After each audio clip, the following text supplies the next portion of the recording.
आपकी ज़रूरतें हिंदी कहानी ज़रूर सुने।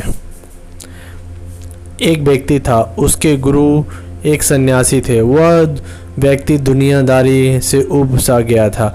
वह अपने गुरु की तरह ही दुनियादारी छोड़कर सन्यासी बनना चाहता था।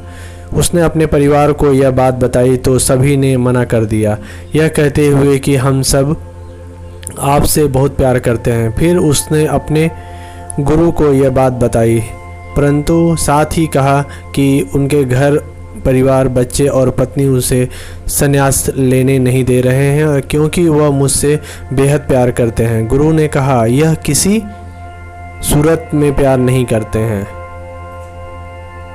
गुरु ने उसे बहुत समझाया पर व्यक्ति नहीं मना रहा था। फिर गुरु ने कहा, अच्छा ठीक है। गुरुजी उस व्यक्ति को मठ ले गए और इसके बाद गुरु ने उसे योग विद्या सिखाई, जिससे वो अपनी सांसों रोक कर मुर्दे जैसा अवस्था में घंटों तक रह सकता था। यह सब सीखने के बाद गुरु ने उसे एक योजना बताई और उसने घर भेज दिया। दूसरे दिन वह व्यक्ति अपने घर पर मुर्दा पाया गया। परिवार के सारे लोग इकट्ठे हो गए। सभी रो रहे थे, विलाप कर रहे थे। वहीं उसकी पत्नी सबसे ज़्यादा खुश हो रही थी। पूरे घर में कोहराम मच गया था। सभी की आंखें नम थी। वह व्यक्ति मुर्दा अवस्था में था, मगर योग अभ्यास से यह आसपास के माहौल को महसूस कर सकता था और सुन सकता था। उसे बड़ा सुकून मिला कि उसका परिवार उसे कितना प्यार करते हैं। अतः उसने संन्यास का इरादा त्यागने का फैसला कर लिया। कुछ ही देर बाद उस व्यक्ति के गुरु वहां पहुंचे। गुरु ने सभी को शांत किया और अपने शिष्य के पड़े शव को देखा और कुछ देर शव को देखने के बाद उसके परिवार वालों से कहा, इस शव में जान फूंका जा सकता है। इस व्यक्ति को मैं अपनी विद्या से जिंदा कर सकता हूँ। यह बात सुनकर घर के सभी लोग खुश हो गए। सभी को एक उम्मीद सी किरण नज़र आ रही थी कि फिर सभी ने उस सन्यासी से कहा, तो आप यह काम जल्द से जल्द करिए। इस पर उस सन्यासी ने कहा, एक समस्या है। इस कार्य के लिए परिवार के किसी अन्य सदस्य को अपनी प्राण त्यागना होगा। यह सुनकर सभी लोग की सांसें रुक गई।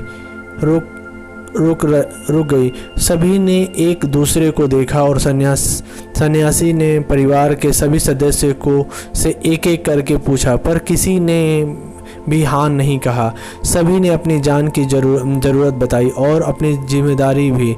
सन्यासी फिर उस व्यक्ति की पत्नी से कहा, अगर यह नहीं रहे तो तुम कैसे जियोगी?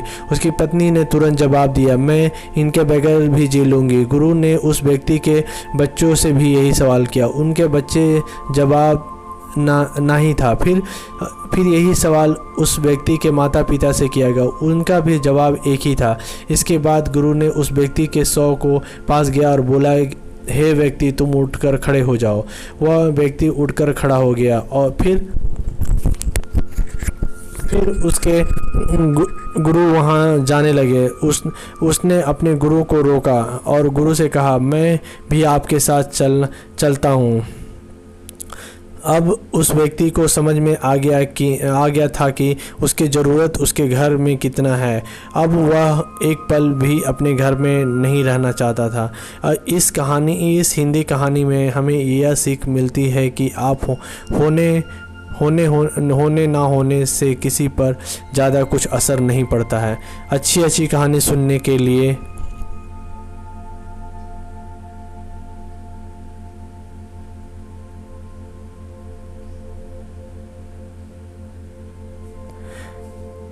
मेरे चैनल को सब्सक्राइब करें। बहुत बहुत धन्यवाद।